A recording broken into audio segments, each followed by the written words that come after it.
Absolutely not से कहानी शुरू हुई थी और एब्सोल्युटली यस के ऊपर आज खत्म हो गई। 6:30 बजे जो है वो अंडा यूं करके जब बाहर निकला, उन्होंने कहा तुसी मेरी ईमानदारी वेखो, मैं चाहता था मैं समरी रोक भी सकता सी, पर मैं वेखो मैं नहीं रोक रहा। इसको कहते हैं रंगबाजी। पिछली वीडियो के अंदर कहा था कि आप 50-50 का रिस्क लेने लगे हैं अगर आप इस चीज को रोकेंगे तो। आपने एक नए आर्मी चीफ के साथ भी मत्था लड़ा लिया। 20 मुख्तलिफ जगहों के ऊपर इमरान खान साहब नाकाम हुए हैं पिछले 7-8 महीने के अंदर। जो प्रोजेक्ट इस नून लीग ने शुरू किया था, जिसे कहते थे जी रिजीम चेंज, उस रिजीम चेंज के नतीजे में आर्मी चीफ चेंज हो गया। इमरान खान साहब के लिए इससे ज्यादा एम्बैरेसिंग दिन कोई नहीं हो सकता।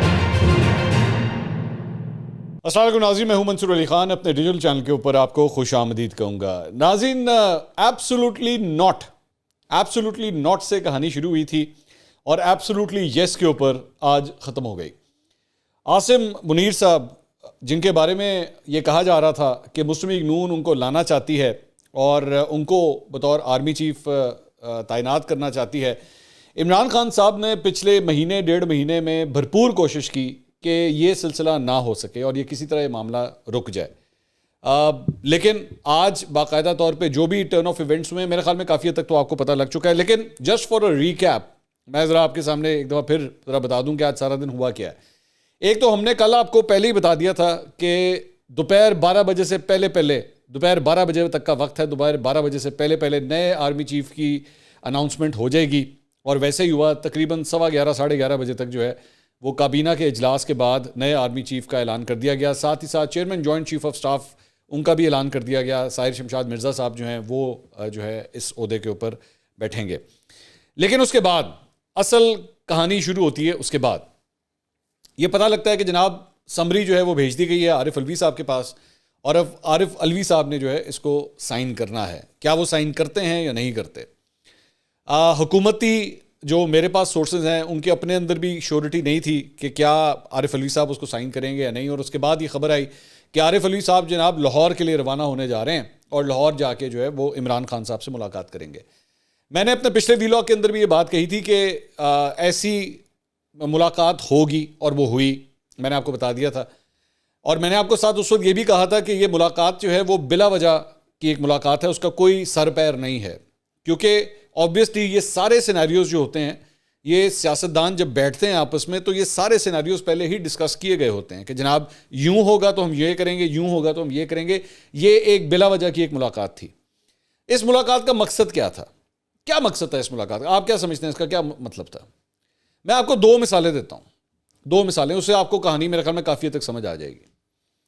आपने अक्सर इंडियन फिल्मों के अंदर जो है वो देखा होगा कि हीरो जो होता है जब हीरोइन को फंसाना चाहता है, हीरो जब हीरोइन को फंसाना चाहता है और उसको समझ नहीं आती कि मैं क्या करूं, तो फिर वो किराए के गुंडे हायर करता है। और किराए के गुंडे हायर करके वो कहता है कि जाओ जाके तुम लड़की को छेड़ो। जब तुम लड़की को छेड़ोगे तो उसके बाद मेरी एंट्री होगी और मैं 2 लितर उसको मारूंगा, 2 घूसे उसको मारूंगा, 2 चपेड़े उसको मारूंगा और तुम वहां से फिर भाग जाना और लड़की मुझे कहेगी कि जनाब हीरो ने जो है वो मुझे बचा लिया। तो यहां पे भी इमरान खान साहब ने जो है वो एक हीरो बनने की कोशिश की कि जनाब देखें ये सारा मेरे हाथ में, ये सारा इख्तियार मेरे हाथ में, आखिर में बॉल मेरे पास ही आई है। मेन मकसद यही था। जबकि हम सारे अच्छी तरह ये बात जानते थे कि इमरान खान साहब का इस सारे मामले के साथ कोई लेना देना नहीं है, ना 3 में ना 13 में, कोई इस मामले में कोई ताल्लुक ही नहीं है। आरिफ अलवी साहब अगर गए थे तो वो सिर्फ और सिर्फ इस काम के लिए गए थे कि एक सियासी तौर पे जो है इनको फेस सिविक मिल जाए कि हाँ जी खान साहब ने भी पूछा है, खान साहब ने भी किसी ने पूछा है। इसका एक और मेरे जहन में एक लतीफ़ा है। अमानुल्लाह साहब ने एक दफ़ा, जो बड़े मशहूर कॉमेडियन है, उन्होंने एक दफ़ा स्टेज के ऊपर जो है ये एक लतीफ़ा सुनाया था। उन्होंने कहा एक रंगबाज था, बहुत बड़ा रंगबाज था, और वो अपने आप को कहता था कि मैं जादूगर हूँ। और वो गाँव जाके ना मुख्तलिफ जो है वहाँ पे करतब दिखाया करता था, अपने जादू के करतब दिखाता था कि जनाब देखें मैं कितना ज़बरदस्त जादू करता हूँ। तो एक दफ़ा उसने इसी तरह ही मजमा लगाया। अब जब उसने मजमा लगाया तो उसने वहाँ पे ना मुर्गी का एक अंडा पकड़ा और उस अंडे को ना कपड़े से ढक दिया और उसने पूरे मजमे को कहा कि मैं अगर आपको यहाँ पे दिखाऊँ, मैं आपको अपना करतब दिखाऊँ कि मैं अंडा गायब करके दिखा दूँ, तो फिर आप मानेंगे मैं कितना बड़ा जादूगर हूँ। लोग बड़े तजस्सुस से जो है वो देखना शुरू हो गया। लो जी अंडा गायब करके दिखाएगा उन्हें। अब उसने अंडा यूं करके पकड़ा हुआ है, कपड़ा ऊपर डाला हुआ है और दे धड़धड़ मुंह से जो है वो जंतर मंतर बोली जा रहा है। उसने 5-10 मिनट जंतर मंतर उसके ऊपर पड़े और लोग जो हैं वो अंडे की तरफ देखी जा रहे हैं, कपड़े की तरफ देख, अंडा जो है छुपा हुआ है, कपड़े के अंदर छुपा हुआ है, और वो देख ही जा रहे हैं संडे की तरफ कि लो जी अभी ये अंडा गायब करके दिखाएगा, अभी अंडा गायब करके दिखाएगा। वो जो रंगबाज था वो मंत्र पढ़ी जा रहा है, पढ़ी जा रहा है, पढ़ी जा रहा है। 10 मिनट के बाद उसने यूं करके कपड़ा उतारा तो अंडा अभी भी उसके हाथ में था। उसने पूरे मजमे को कहा, आप मेरी ईमानदारी देखें, मैं चाहता तो मैं अंडा गायब कर सकता था, लेकिन मैं झूठ नहीं बोल सकता, इसलिए देखिए अंडा अभी भी मेरे हाथ में है। तो आज इमरान खान साहब की भी ये जो थी, ये सारी की सारी एक रंगबाजी थी कि मैं चाहूं तो मैं समरी को रुकवा सकता हूं, लेकिन मैं रोकूंगा नहीं, क्योंकि मेरा दिल बड़ा बड़ा है और मैं तो कोई फटा करना ही नहीं चाहता, मेरा तो कोई इशू ही नहीं है। जबकि ये सारी गुफ्तगू, आप मुझे बताइए, क्या आप मतलब आज के इस दौर में, आज इस कम्युनिकेशन के दौर में, क्या आपके ख्याल में आरिफ अलवी साहब को जहाज पकड़ के लाहौर जाने की जरूरत थी? ये सारा काम एक व्हाट्सएप कॉल के ऊपर भी हो सकता था कि भाईजान आप क्या कहते हैं, कर दूं साइन या ना करूं, और खान साहब उसके मुताबिक अहकामात दे देते। लेकिन ये सारा टोपी ड्रामा, मतलब लाहौर से जहाज पकड़ना, वो इस्लामाबाद से जहाज पकड़ना, लाहौर लैंड करना, फिर जाना ज़मान पार्क में, और उसके बाद खान साहब से 44 मिनट की एक मुलाकात करना, और मुलाकात के बाद उसके बाद जो है फवाद चौधरी साहब कह रहे हैं कि सदर आरिफ अलवी जो है इस सिलसिले में 6:30 बजे जो है एक हैंड आउट निकालेंगे। अब पूरा मीडिया जो है यूं करके देखी जा रहा है, पता नहीं केड़ा हैंड आउट बाहर आंदा है। और उसके बाद 6:30 बजे जो है वो अंडा यूं करके जब बाहर निकला, उन्होंने कहा तुसी मेरी ईमानदारी वेखो, मैं चाहता तो मैं समरी रोक भी सकता सी, पर वेखो मैं नहीं रोक रहा, मैं कुगी मारती मैं है। इसको कहते हैं रंगबाजियां। लेकिन अगर आप इसको कैनवस के ऊपर, एक मतलब पूरे कैनवस के, इस पूरे सियासी कैनवस के ऊपर अगर आप उठा के देखें, तो जो मिशन शुरू हुआ था अप्रैल के अंदर इमरान खान साहब को हटा के, मुस्लिम लीग नून की इत्तेहादी हुकूमत का एक ही टारगेट था, और वो टारगेट ये था कि जनाब आर्मी चीफ की तैनाती का हक जो है वो हमारे पास होना चाहिए, और वो इमरान खान साहब के पास नहीं होना चाहिए। उसके लिए इमरान खान साहब ने कितने पापड़ बेले, उसमें अमरीकी साजिश भी आ गई, उसमें साइफर भी आ गया, उसके अंदर हर किस्म की चीज़ आ गई कि किसी तरह बस ये ना हो, अर्ली इलेक्शंस आ जाएं, किसी तरह कुछ ना कुछ हो जाए। हमने बैठ के ना, बल्कि हमारी टीम ने बैठ के पूरी एक लिस्ट निकाली है, 20 दफ़ा 20 मुख्तलिफ जगहों के ऊपर इमरान खान साहब नाकाम हुए हैं पिछले 7-8 महीने के अंदर, 20 जगह पे। उनकी साइफर के हवाले से वो चाहते थे अदालती कमीशन बने, अदालती कमीशन नहीं बन सका, इमरान खान साहब की पहली नाकामी। दूसरी, उनकी कोशिश थी कि मैं अमरीकी साजिश, जो मुबैना अमरीकी साजिश है, मैं उसको साबित कर दूं कि लो जी अमरीकी साजिश हुई है। वो साजिश आज तक प्रूफ करने में नाकाम रहे, दूसरी नाकामी। तीसरी, किसी तरह मैं जल्दी इलेक्शन करवा दूं, और आप इनके जितने चमचे हैं आप उनको उठा के देखें, 10 दिन और, 15 दिन और, महीना और रह गया, बस इतनी सी देर रह गई, उसके बाद आप देखें यहाँ पे क्या होने लगा। शेख रशीद साहब के बड़े बयान आते हैं इस तरह के कि लो जैसे ही सर्दियां आएंगी और जैसे ही मौसम बदलेगा तो फिर यूं हो जाएगा और ये हो जाएगा। नहीं हो सका। चौथी नाकामी, 25 मई का धरना। 25 मई को उन्होंने 20 लाख लोग इकट्ठे करने थे, 20 लाख लोग, वो 1 लाख बंदा नहीं निकाल सके। दरख्त जला दिए इस्लामाबाद के अंदर, आंसू गैस का एक पूरा तूफान आ गया आपके वफाकी दारुल हुकूमत में, लेकिन कुछ नहीं हो सका। उसके बाद 5वीं नाकामी कि किसी तरह मेरा एस्टैब्लिशमेंट के साथ जो पेज फट चुका है, वो जो सेम पेज है, वो पेज किसी तरह जुड़ जाए। स्टेज के ऊपर खड़े होके मीर जाफर सादिक और इस तरह के नारे मारते थे, पीछे जाके बाजवा साहब के साथ मुलाकातें करते थे कि किसी तरह मेरे एस्टैब्लिशमेंट के साथ मामला फिट हो जाए। नहीं हो सका, वहां भी नाकामी। उसके बाद अपना पंजाब के अंदर गवर्नर कायम रखने की कोशिश की गई कि किसी तरह मेरा गवर्नर आ जाए यहां पे, मेरा गवर्नर ना हटे यहां से। उस्मान बुज़दार के इस्तीफे के ऊपर भी ड्रामा किया गया कि नहीं जी इनका तो इस्तीफा ही ठीक नहीं था, इस्तीफा ही गलत था, वहां पे भी नाकामी। उसके बाद उस्मान बुज़दार को आप ये इस हद तक कोशिश की कि उस्मान बुज़दार को उठा के किसी तरह मेरा अपना वज़ीर आला लग जाए, लेकिन फिर भी आपको पंजाब के सबसे बड़े डाकू जिसको आप कहते थे वहां तक जाना पड़ा आपको। लोगों ने हर किस्म का आपको पुराने उनके जो क्लिप्स थे वो निकाल के दिखाए, भाई ये किसको बना दिया आपने। आपके अपने पीटीआई के अंदर लोगों ने कहा कि भाई ये किसको बना दिया, लेकिन क्या करें, वहां पे भी नाकामी। नहीं बना सकते थे, अपना वज़ीर आला किस तरह लेकर आते। पूरी भारी अक्सरियत पंजाब असेंबली के अंदर इस वक्त सबसे भारी अक्सरियत पीटीआई की है, वजीर आला किसी और जमात का। इससे बड़ी और क्या नाकामी होगी आपकी। उसके बाद इन्होंने दावे करते रहे, दावे, 8वीं नाकामी कि जी मौरूसी सियासत नहीं, मौरूसी सियासत नहीं। शाह महमूद कुरैशी की बेटी को टिकट देना पड़ गया, उसकी बेटी को टिकट दिया और वो बेटी भी हार गई।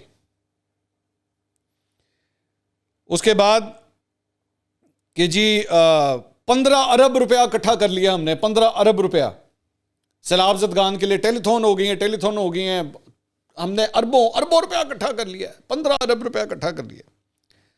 सानिया निश्तर साहिबा बताती है जी 4 अरब आया है, बाकी फोके फोन कॉल्स थे सिर्फ। 10वीं नाकामी,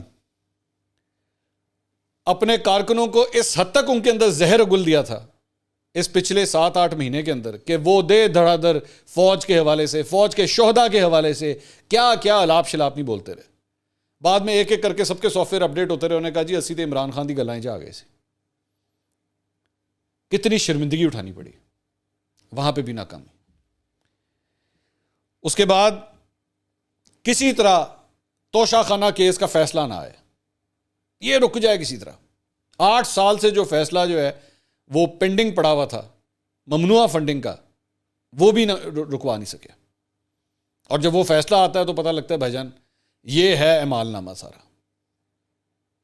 तोशाखाना केस के अंदर वो जो घड़ी की तफसीलात सामने आई, जिसमें पता लगा जनाब अभी भी एलिजिडली $2 मिलियन की वो घड़ी बिकी हुई है और कच्ची रसीदें दिखा रहे हैं कि जनाब नहीं जी हमने 6.25 करोड़ की बेची है। उधर भी एम्बैरेसमेंट हुई।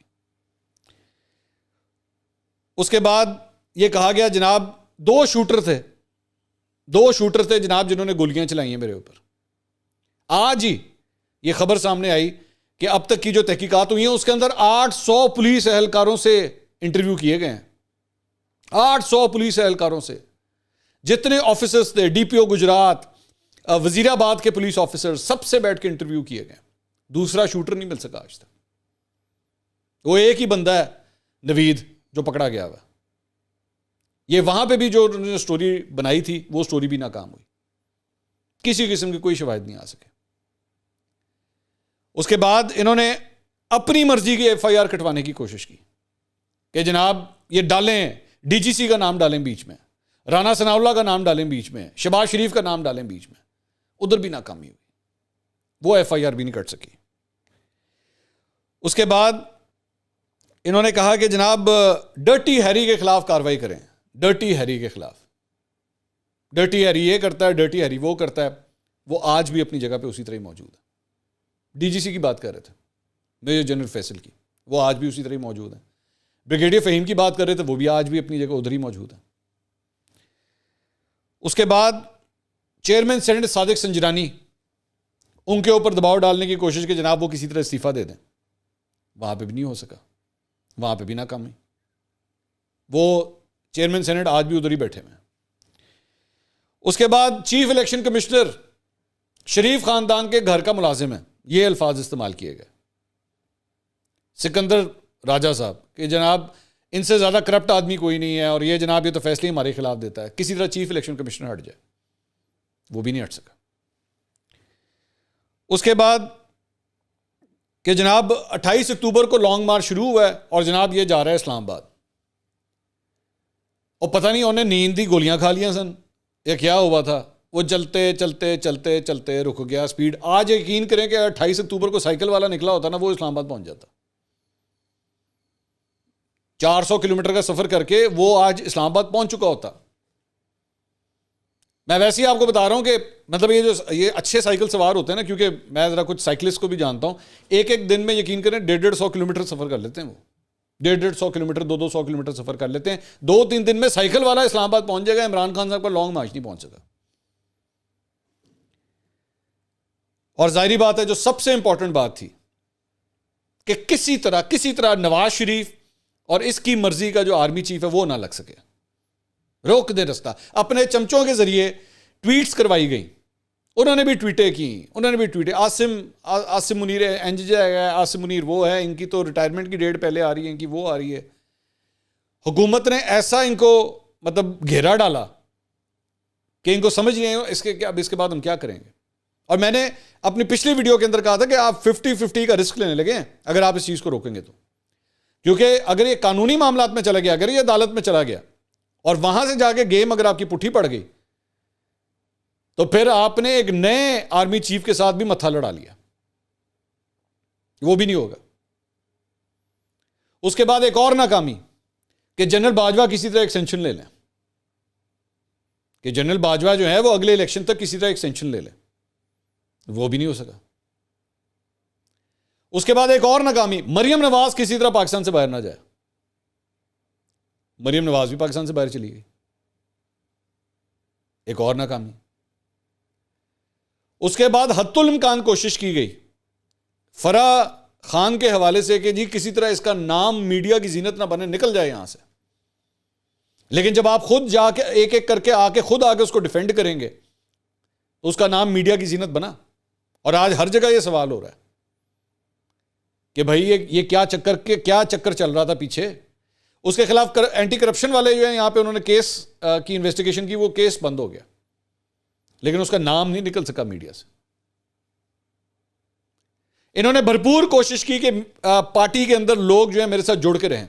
फैसल वावडा जैसा बंदा, उसको पार्टी से निकालना पड़ गया आपको। वो बंदा जो शुरू से आपके साथ बैठा हुआ था, आपकी पॉलिसी से तंग आ गया, वो तक आपको छोड़ के चला गया।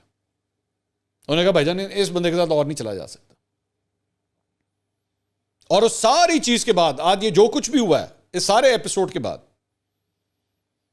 इमरान खान साहब के लिए इससे ज्यादा एम्बैरेसिंग दिन कोई नहीं हो सकता। क्योंकि जो प्रोजेक्ट इस नून लीग ने शुरू किया था अप्रैल के अंदर, जिसे कहते थे जी रिजीम चेंज, उस रिजीम चेंज के नतीजे में आर्मी चीफ चेंज हो गया और आप जिसको आर्मी चीफ बनाना चाहते थे वो नहीं बन सका। His chapter is close now.